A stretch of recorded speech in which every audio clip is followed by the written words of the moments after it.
네, 오늘 말씀 제목이 잠자는 자들의 첫 열매 예수님입니다. 부활의 첫 열매 되신 예수님을 찬양합니다. 봄을 부활의 계절이라고 하는데 겨우내 앙상했던 가지에서 이렇게 아름다운 꽃들이 피어나는 것을 보면 참으로 신기한 것 같습니다. 부활의 에너지, 생명의 힘이 가득한 봄에 부활의 메시지를 허락하신 하나님께 감사드립니다. 말씀을 시작하겠습니다. 고린도전서 15장을 우리는 부활장이라고 합니다. 그만큼 그리스도의 부활과 또 그 결과로 이루어지는 일들을 상세하게 설명하고 있기 때문입니다. 오늘 말씀을 세 가지 주제로 살펴보고자 합니다. 첫째, 예수님의 부활은 확실한 것인가? 둘째, 부활이 없다고 하면 어떻게 되는 것인가? 세 번째, 부활신앙이 있다면 그러면 어떻게 살아야 하는가입니다. 첫 번째, 부활은 확실한 것인가? 바울은 먼저 이 부활의 복음을 전하는 목적을 말씀하고 있습니다. 1, 2절 말씀을 보십시오. 고린도 성도들은 바울로부터 복음을 들었습니다. 처음 복음을 들었을 때 그들은 심령이 뜨거웠습니다. 예수님을 위해서라면 인생도 또 목숨도 기꺼이 바칠 태세였습니다. 그런데 세월이 한참 흘러갔습니다. 그들의 목자였던 바울도 떠나갔습니다. 거센 고린도의 문화 속에서 그들의 신앙은 점점 무덤덤해지고 또 은혜도 바닥을 치고 있었습니다. 이 고린도 성도들 이야기가 남 이야기 같지가 않습니다. 구원의 감격은 온데간데 없고 예수님의 십자가에 대한 이야기를 들어도 이미 다 아는 이야기고 예수님의 부활 소식을 들어도 이미 수없이 들었던 이야기로 치부하면서 무덤덤합니다. 그렇게 십자가와 부활의 복음의 은혜가 점차 우리 마음에서 사라지면서 세상의 염려와 걱정, 또 세상의 자랑과 또 세상의 관심사에 나도 모르게 마음을 빼앗긴 채 살아가게 됩니다. 고린도 성도들이 그러했습니다. 그래서 사도 바울은 본문 1절에서 이렇게 말하고 있습니다. 형제들아, 내가 너희에게 전한 복음을 너희에게 알게 하노니. 고린도 성도들이 복음에 대한 지식이 없어서 다시 알려준다는 것이 아닙니다. 그들은 복음 진리가 무엇인지 아주 잘 설명할 수도 있습니다.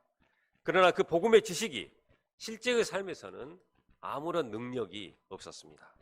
바울은 이런 그들에게 이미 전한 복음을 다시 상기시키고 있습니다. 이는 복음의 말씀을 굳게 붙들고 헛되이 믿지 아니할 때만이 구원을 얻을 수 있기 때문입니다.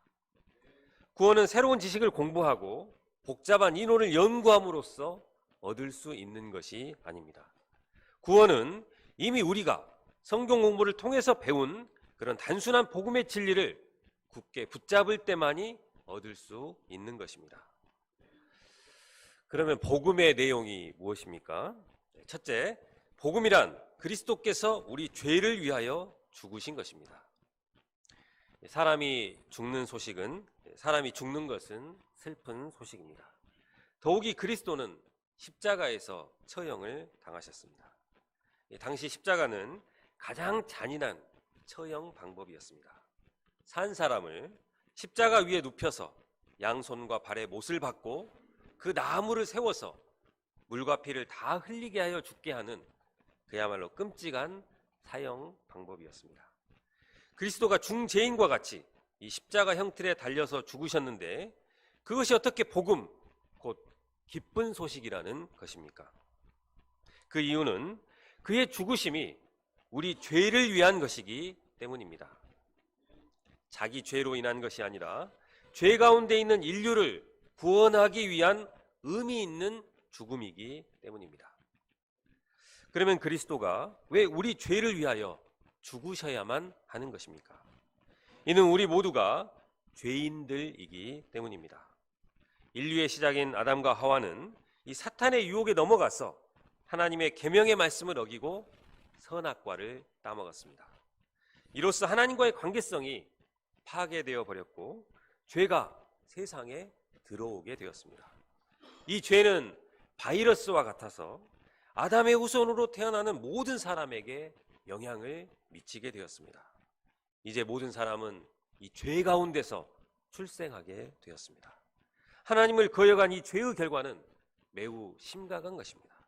로마서 6장 23절은 죄의 삭은 사망이라고 말씀하고 있습니다. 사망은 자연현상이 아니라 바로 죄의 대가인 것입니다. 바로 형벌입니다. 여기서의 사망도 단순한 육체의 죽음을 말하는 것이 아닙니다. 히브리서 9장 27절은 말씀합니다. 한번 죽는 것은 사람에게 정하신 것이요 그 후에는 심판이 있으리니. 죽음 다음에는 반드시 이 심판이 있습니다. 죄인에게 내려지는 하나님의 심판은 이 불과 유황이 타는 곳에서 영원토록 거하는 것입니다.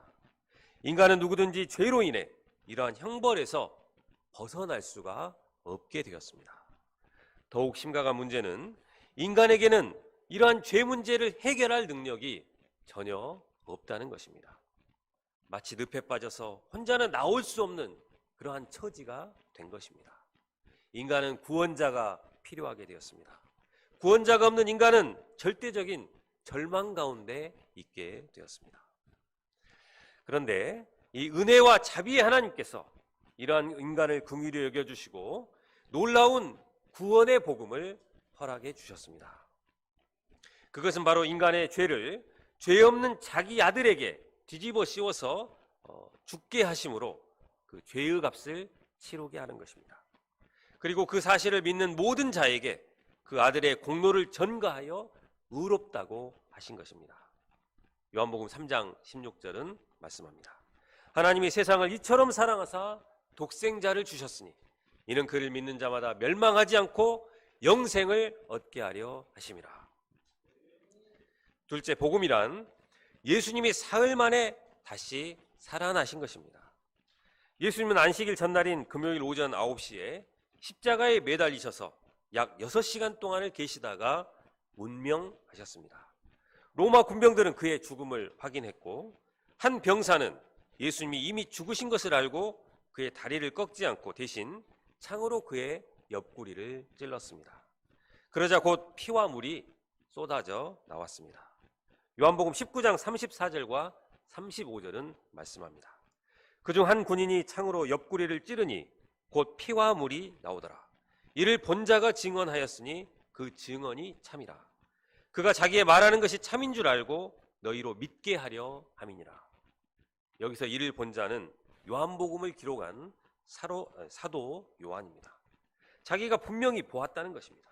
자기의 증언이 참되며 독자들이 이를 믿기 원한다고 간절한 마음으로 기록하고 있습니다. 예수님의 시신은 내려져서 이제 아리마대 요셉이 준비한 무덤에 묻혔습니다. 그의 죽으심과 묻히심은 로마의 병사들과 이 아리마대 요셉과 장사한 자들에 의해서 목격이 되어졌습니다. 이렇게 묻히신 예수님이 사흘 만에 다시 살아나셨습니다. 이는 온 우주가 진동할 만한 인류 역사상 최대의 사건인 것입니다. 물론 예수님 부활 이전에도 죽었다가 다시 살아난 경우가 있었습니다. 구약에서 선지자 엘리야는 이 사르밧 과부의 아들을 다시 살아나게 했고 또 엘리사는 수넴 여인의 죽은 아들을 살려냈습니다.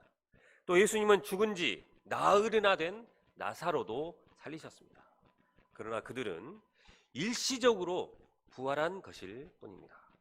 그들은 다시 죽었습니다. 죽음 권세를 정복한 것은 아니었습니다. 그러나 예수님은 이 죽음 권세를 완전히 깨뜨리시고 영원히 부활하셨습니다. 그런데 바울은 예수님이 죽으시고 이 부활하신 사실이 성경대로 되었음을 강조하고 있습니다. 이것은 예수님의 죽으심과 부활이 어떤 사람이 잘 꾸며낸 이야기나 신화가 아니라는 것입니다. 예수님의 십자가의 죽으심은 창세기 3장 15절, 창세기 22장, 출애굽기 12장, 또 시편 22편, 이사야 53장, 다니엘서 9장 26절, 스가랴서 12장 10절 등에 잘 예언되어져 있습니다. 예수님의 부활도 시편과 이사야서 그리고 호세아서, 요나서 등에 예언되어져 있습니다. 이와 같이 바울은 십자가와 부활이 우연히 일어난 사건이 아니라 하나님의 계획하심과 하나님의 작정하심 가운데 일어난 일이라는 것입니다. 기독교의 핵심은 예수님의 죽으심과 부활을 믿는 것입니다. 그런데 어떤 사람들은 그냥 예수만 믿으면 구원을 받는다고 말합니다. 예수님을 믿되 제대로 믿어야 하는 것입니다. 바울도 헛되이 믿을 수 있다는 것을 말씀하고 있습니다. 복음을 잘못 이해하고 예수님을 그저 축복해 주시는 분으로만 믿는다면 그것은 헛된 믿음이요 결코 구원에 이를 수가 없는 것입니다. 나의 죄를 위해서 죽으시고 부활하신 예수님을 나의 구주로 믿을 때 구원과 영생이 주어지는 것입니다. 예수님은 나의 죄값을 치르기 위해서 피 흘려 죽으셨고 또 나를 의롭다 하시기 위해 부활하신 것입니다. 우리가 이것을 믿을 때 예수님이 행하신 일이 나의 것이 되어서 내가 구원을 받는 것입니다. 우리가 믿을 때 하나님은 우리에게 성령을 보내주시고 우리를 거듭나게 해주십니다. 새로운 피조물이 되게 하시고 예전과는 완전히 다른 새 인생을 살게 하십니다. 예수님을 믿는 삶이 이전과 같을 수 없는 것입니다. 성령님이 우리와 일생 동안 함께 해주시고 우리의 인생을 인도해 주십니다. 성숙한 하나님의 사람이 되게 하시고 예수님을 닮은 사람으로 변화시켜 나아가십니다. 복음의 핵심이 예수님의 부활이라는 역사적인 사건이라면 실제로 부활하신 예수님을 본 증인들이 있었을까요? 5절에서 8절 말씀을 보십시오. 바울이 고린도 성도들에게 보내는 이 편지를 쓴 시기는 AD 55년 경이었습니다. 이는 예수님의 부활 후 약 25년 정도 후였습니다. 그러므로 이 편지가 기록될 때 예수님의 부활을 목격한 사람들이 아직도 많이 있었습니다. 바울은 그러한 부활의 증인들을 소개하고 있습니다. 예수님은 먼저 수제자 게바 곧 시몬 베드로에게 보이셨습니다. 그 후에 12제자에게 보이셨습니다. 그리고 그 후에는 500의 형제에게 일시에 보이셨습니다. 그 중에는 지금까지 곧 이 서신이 기록할 당시 대부분이 살아 있었습니다. 이는 참으로 놀라운 증언입니다. 지금 당장 이 부활하신 예수님을 본 사람들이 300명에서 400명 정도 있다는 것입니다. 당시 법정에서 2명의 증인만 있어도 효력이 있었습니다. 그런데 바울은 이 수백 명의 부활의 증인을 세울 수 있다고 당당하게 말하고 있는 것입니다. 예수님은 또한 야고보에게 보이셨습니다. 여기서 야고보는 예수님의 친동생으로 주님이 살아계실 때는 믿지 않았던 형제였습니다. 그랬던 그가 부활하신 예수님을 보고 믿음을 갖게 되었습니다. 바울이 야고보를 특별히 기록하고 있는 것은 그가 예수님의 바로 아래 동생으로 누구보다도 예수님을 확실히 식별할 수가 있었기 때문입니다. 부활을 믿게 된 야고보는 이 초대교회의 기둥과 같은 일꾼이 되었습니다. 바울은 맨 나중에 만삭되지 못하여 난 자 같은 자격 없는 자기에게도 보이셨다고 증언하고 있습니다. 바울은 원래 제자들을 핍박하던 자였습니다. 살기가 등등해서 교회의 씨를 말려버리고자 했습니다. 그랬던 그가 다메섹 도상에서 부활하신 예수님을 만나게 되었고 이후에는 핍박자 바울이 전도자 바울이 되었습니다. 바울의 극적인 변화야말로 예수님의 부활을 증거하는 강력한 증거가 되고 있습니다. 제2부, 이 부활이 없다고 하면 어떻게 되는 것인가? 당시 교회 안에는 예수님의 부활이 전파되었음에도 죽은 자의 부활은 없다고 주장하는 이들이 있었습니다. 그들은 예수님의 부활에는 고개를 끄덕이면서도 죽은 자의 부활은 있을 수가 없다고 선을 그었습니다. 그들은 육체와 영혼은 별개이며 육체는 무용하다고 보는 이 헬라 철학과 영지주의의 영향을 받은 자들이었습니다. 육체는 썩어 없어짐으로 부활은 없다는 것입니다. 바울은 이들의 주장에 대해서 어떻게 대응했습니까? 만일 태양이 서쪽에서 뜬다면 어떻게 될까요? 바울은 이런 가정법을 써서 죽은 자의 부활이 없다면 무슨 일이 일어나게 되는가를 상상해 보게 하고 있습니다. 죽은 자의 부활이 없다면 무슨 일이 일어나게 될까요? 13절과 14절 말씀을 보십시오. 죽은 자의 부활이 없다면 그리스도의 부활도 없습니다. 왜냐하면 예수님도 우리와 똑같은 인간이시기 때문입니다. 인간의 부활이 있기 때문에 예수님께서도 부활하신 것입니다. 예수님의 부활이 없다면 복음 전하는 자의 삶도 헛것이고 우리가 전하는 것도 헛것이고 우리의 믿음도 헛것이 되는 것입니다. 우리가 어제 일일 카페를 한다고 우리 김금숙 목사님과 우리 김그레이스 목사님 그리고 정성경 목사님이 어제 아침부터 와플 반죽을 만드신다고 열심히 채로 거르고 또 수백 번을 저어서 고운 반죽을 만드셨는데 모두 헛것입니다. 또 우리 세진 목사님은 회사에 반차까지 내가면서 쿠폰을 나누어 주었는데 이것도 헛수고를 한 것입니다. 2월 달부터 매일 회사가 끝나자마자 센터로 달려와서 7시부터 전도를 하고 또 8시에는 기도 모임을 감당하고 있는 우리 이소희 목자님도 헛수고를 한 것입니다. 이번 주 부활절 SSD는 그동안 우리가 어떻게 가스라이팅을 당한 것인가 하는 것을 쓰는 것이 됩니다. 그리고 부활절 이벤트는 모두가 동역해서 사기를 치는 것이 됩니다. 부활을 소망하며 살아온 모든 이들은 모든 사람 가운데 더욱 불쌍한 사람이 됩니다. 아프리카 우간다에는 지금도 이렇게 쥐들이 자유롭게 돌아다니는 집에서 살고 있습니다. 그런데 임누가 선교사님은 이런 집조차도 소유하지를 못했습니다. 그는 아프리카에서 의사로 헌신한 삶에 대한 공로로 한국에서 상을 받게 되었을 때 이렇게 말을 했습니다. 저에게는 한국에도 집이 없고 우간다에도 집이 없습니다. 그러나 천국에는 영원히 살 아름다운 집이 있습니다. 그런데 죽은 자의 부활이 없다면 임누가 선교사님께는 미안하지만 그는 모든 사람 가운데 더욱 불쌍한 사람일 뿐입니다. 평생을 러시아에서 선교하시다가 한 푼도 없이 한국에서 들어오신 우리 송아브람, 송사라 목자님도 더욱 불쌍한 분이십니다. 제3부, 부활신앙이 있다면 어떻게 살아야 하는가? 앞에서 우리는 이 부활이 없다면 이런 가정을 통해서 얼마나 많은 문제가 생기게 되는가 생각을 해보았습니다. 바울은 이제 이 모든 가정을 뒤엎고 놀라운 전환을 하고 있습니다.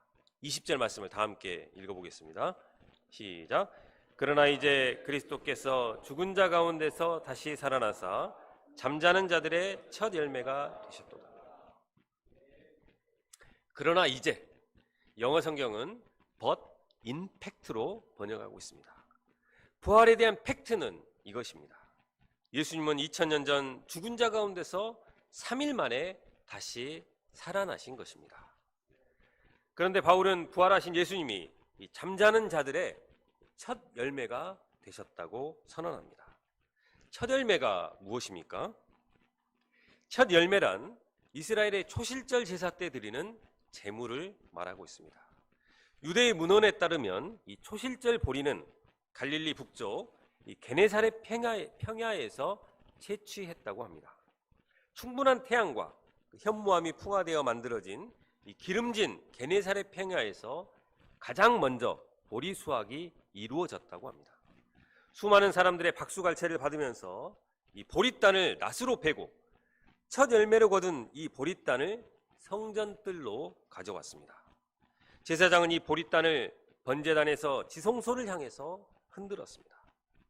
너희는 내가 너희에게 주는 땅으로 들어가서 너희의 곡물을 거둘 때 너희의 곡물의 첫 이삭 한 단을 제사장에게로 가져갈 것이요 제사장은 너희를 위하여 그 단을 여호와 앞에 기쁘게 받으심이 되도록 흔들되 안식일 이튿날에 흔들 것이며. 이렇게 초실절 제사가 성전에서 드려진 후에 이스라엘 전역에서 추수가 시작되었습니다. 이처럼 부활하신 예수님은 처음으로 추수되어 성전에 바쳐진 초실절 열매입니다. 이제 온 세상에서 무르익은 열매들을 거두게 될 소망이 있습니다. 예수님의 부활은 모든 성도들이 예수님처럼 부활하여 영생을 누리게 될 것을 보장해주는 증표입니다. 예수님이 부활하신 사실을 통해서 우리도 예수님처럼 부활하겠구나, 우리도 예수님처럼 죽음을 이기고 승리하겠구나 하는 믿음과 소망을 가질 수가 있는 것입니다. 예수님은 하나님께서 우리에게 주시는 이 부활의 보증이 되십니다. 우리의 부활의 보증이 되시는 이 부활의 첫 열매 되신 예수님을 찬양합니다. 21절 보십시오. 사망은 아담 한 사람으로부터 시작했습니다. 마찬가지로 아담 안에서 모든 사람이 죽은 것 같이 그리스도 안에서 모든 사람이 삶을 얻게 됩니다. 아담은 죽음의 첫 열매가 되었지만 예수님은 부활과 이 생명의 첫 열매가 되었습니다. 그러면 우리는 언제 부활을 하는 것입니까? 23절과 24절을 보십시오. 먼저는 첫 열매인 그리스도입니다. 두 번째는 그리스도께 속한 성도들입니다. 그리고 그 후에는 마지막입니다. 예수님은 이미 부활하셨습니다. 이제 남은 것은 예수님이 재림하실 때 이루어질 이 성도들의 부활입니다. 예수님께서 구름을 타고 이 천군 천사들과 함께 강림하실 때에 예수님을 믿고 죽은 자들이 일어나게 될 것입니다. 살아서 믿음으로 사는 사람들은 함께 일어나게 됩니다. 그리고 일시에 영광스러운 몸으로 변화가 됩니다. 우리는 그때 어떤 몸으로 변화가 될지 알 수가 없습니다. 그러나 분명한 것은 씨앗이 땅에 심겨져서 아름다운 꽃이 되는 것처럼 우리 몸도 아름다운 형상으로 변화가 된다는 것입니다. 그때에는 눈이 작은 사람은 아주 크고 아름다운 눈을 갖게 될 것입니다. 무쌍인 사람은 진한 쌍꺼풀이 될 것입니다. 키가 작아서 불만인 사람은 큰 키를 자랑하게 될 것입니다. 늘 살이 찔까봐 걱정이 되시는 분들은 아무리 배불리 먹어도 가녀린 몸매를 자랑하게 될 것입니다. 음치박치인 분들이 포레스텔라처럼 노래를 잘하게 되고 좀처럼 축구 실력이 안 느는 분들이 메시와 호날두처럼 공을 차게 될 것입니다. 우리가 그날을 소망합시다. 그 후에는 그리스도께서 이 악을 정복하시고 또 죽음도 정복하실 것입니다. 그리고 모든 질서를 회복하신 후에는 그 나라를 하나님 아버지께 바칠 것입니다. 예수님은 원수를 그 발 아래 둘 때까지 왕 노릇 하십니다. 만왕의 왕이요 만주의 주로서 온 세상을 통치하십니다. 통치하시면서 주님께서 택하신 영혼들을 구원하십니다. 복음이 땅끝까지 전파되도록 하십니다. 26절을 보십시오. 맨 나중에 멸망받을 원수는 사망입니다. 사망은 모든 살아 존재하는 것들의 원수입니다. 사망은 무자비합니다. 늙은 사람뿐만 아니라 이 젊은 사람들도 무너뜨립니다. 때로는 어린아이들을 공격하기도 하고 또 어린아이들로부터 부모를 빼앗아 가기도 합니다. 작년 할로윈데이 때 수많은 젊은이들이 길을 가다가 봉변을 당해서 우리 사회에 큰 충격을 주었습니다. 갑작스러운 아들, 딸들의 죽음을 맞게 된 부모들은 지금도 아이들을 하늘나라로 보내지 못해서 이전의 삶으로 돌아오지 못하고 있습니다. 이를 생각할 때 사망은 무시무시한 원수입니다. 뿐만 아니라 사망은 항상 최후의 승리자였습니다. 그런데 예수님께서 부활하심으로 이 사망을 박살내셨습니다. 십자가와 부활을 통해서 완전히 멸하셨습니다. 멸한 이후에도 사람들은 여전히 죽어가고 있습니다. 그러나 예수님의 부활 이후에 이 사망은 더 이상 승리자가 아닙니다. 잠시 우리를 편안하게 잠들게 하는 수면제일 뿐입니다. 영원한 하나님 나라에 들어가는 출입구에 불과합니다. 그러나 이런 사망조차도 마침내는 없어질 것입니다. 예수님께서 재림하실 때에는 더 이상 이 사망이나 애통하는 것이나 곡하는 것이나 아픈 것이 있지 않습니다. 생명과 기쁨과 찬양의 향연이 끊이질 않을 것입니다. 우리는 그런 하나님 나라에서 영원토록 주님과 살게 될 것입니다. 바울은 이제 죽은 자의 부활을 믿는 자의 삶이 어떠해야 하는가를 증거합니다. 부활을 믿는다는 신자의 삶은 어떠해야 하는 것일까요? 31절 말씀을 다 함께 읽겠습니다. 시작.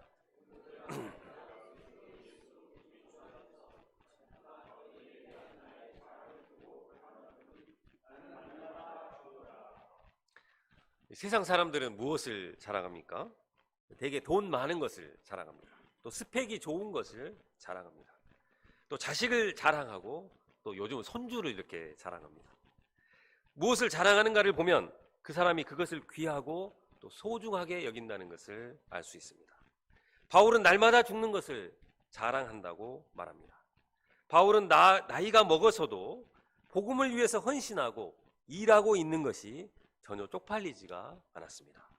부활을 믿는 바울의 삶은 편하게 신앙생활을 하고 하나님께로 돌아가기만을 바라고 아무것도 안 하고 있는 것이 아니라 날마다 녹초가 되기까지 열심히 주와 복음을 위해서 헌신을 했다는 것입니다.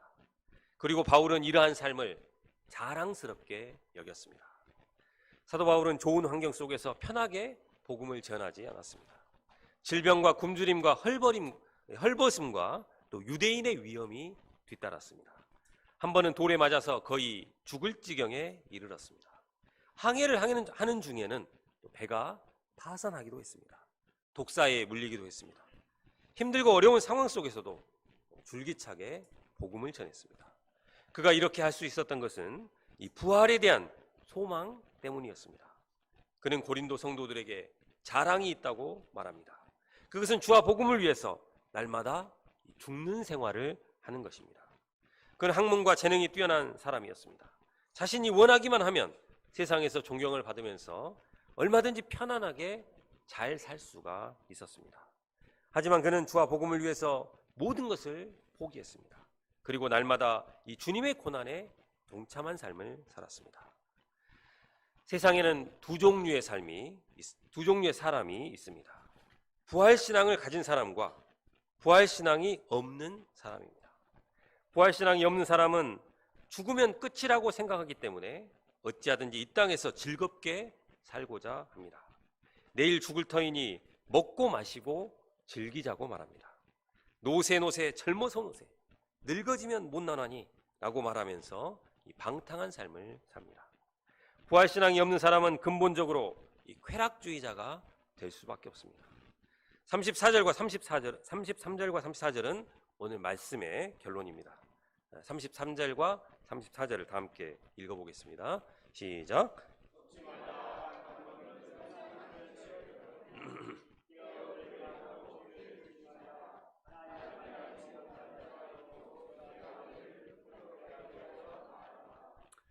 바울은 속지 말라고 말합니다. 세상에는 온통 우리를 속이려고 하는 이런 악한 동무들이 많이 있습니다. 그런데 그들은 머리에 악한 동무라고 써붙이고 다니질 않습니다. 아주 친근하고 다정하게 우리에게 다가옵니다. 그래서 우리는 깨어 있어야 하는 것입니다. 깨어 있어야 이 악한 동무들을 구별할 수가 있습니다. 이 악한 동무들은 어떻게 우리를 속이는 것입니까? 주로 과학 문명을 들이대면서 요즘 같은 세상에 무슨 종교를 믿고 사느냐고 핀잔을 줍니다. 뭐니 해도 이 머니가 최고라고 하면서 열심히 돈이나 벌라고 말합니다. 죽으면 다 끝이니까 사는 동안 먹고 마시고 즐기라고 말을 합니다. 세상에는 게임이나 유튜브나 틱톡, 웹툰 등 우리가 즐길 거리들이 넘쳐납니다. 그들은 내일 죽을 터이니 마음껏 육체를 위해서 즐기라고 우리를 유혹합니다. 이런 동무들은 우리의 선한 행실을 더럽히는 이들이요, 죄를 짓게 하는 이들입니다. 우리가 이런 동무들에게 속지 말아야겠습니다. 우리가 부활신앙으로 산다는 것은 약한 동무들에게 속지 않고 깨어 의를 행하고 죄를 짓지 않는 삶을 사는 것입니다. 다시 말해서 부활의 믿음으로 산다는 것은 내가 속한 회사나 학교에서 예수 믿는 자로서 의를 행하는 삶을 사는 것이요, 구원의 복음을 굳게 붙들고 그들을 진리의 길로 인도하는 삶을 사는 것입니다. 우리가 부활의 믿음 가운데 깨어 의를 행하는 삶, 많은 사람들을 구원에 이르도록 인도하는 삶을 살 수 있기를 기도합니다. 20절 말씀, 요절 말씀 20절 읽고 기도하겠습니다. 시작.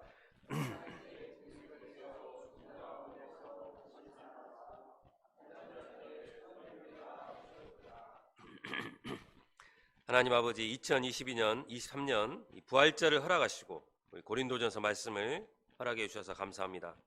죄로 죽을 죄인들을 위해 독생자 예수님을 보내주시고 저희의 모든 죄악을 십자가에 못 박혀 죽으심으로 대신 감당해 주시고 또 저희를 의롭다 하여 주신 이 크신 은혜에 감사를 드립니다. 죽으시고 부활하사 죽음을 이긴 이 부활의 첫 열매 되신 예수님, 저희에게 부활의 보증이요 부활의 소망을 주신 것을 인하여 감사를 드립니다. 저희들이 이 예수님을 따라 이 부활할 소망을 굳게 붙들 수 있기를 기도합니다. 우리가 이 땅에서 악한 동무들에게 속지 않고 깨어 의를 행하는 삶, 한 영혼을 주께로 인도하는 삶을 살 수 있기를 기도합니다. 예수님의 이름으로 기도합니다.